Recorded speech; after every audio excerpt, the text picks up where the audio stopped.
तनी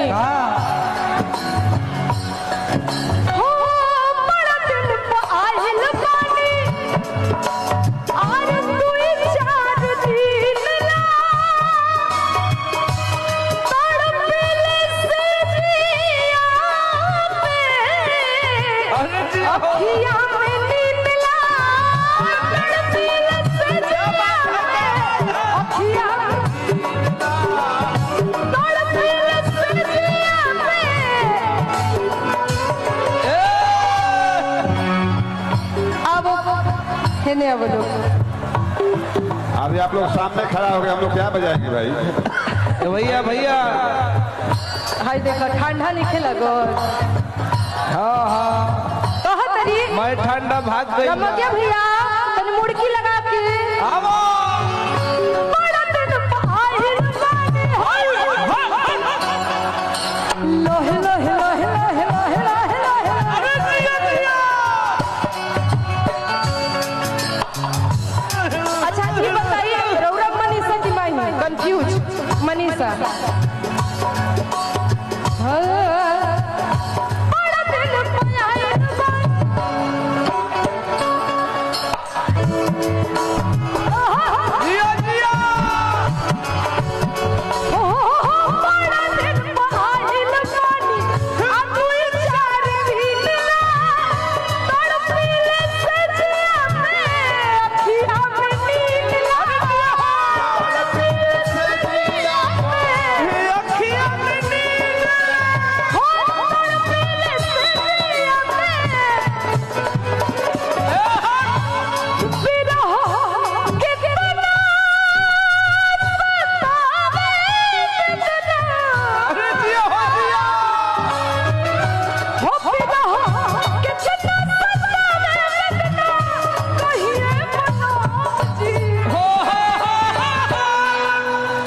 हाथ ना जोर से पकड़ल जला यार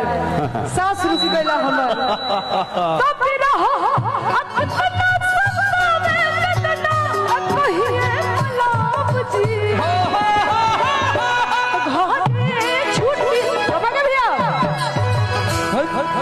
तो घरे छुट्टी लेके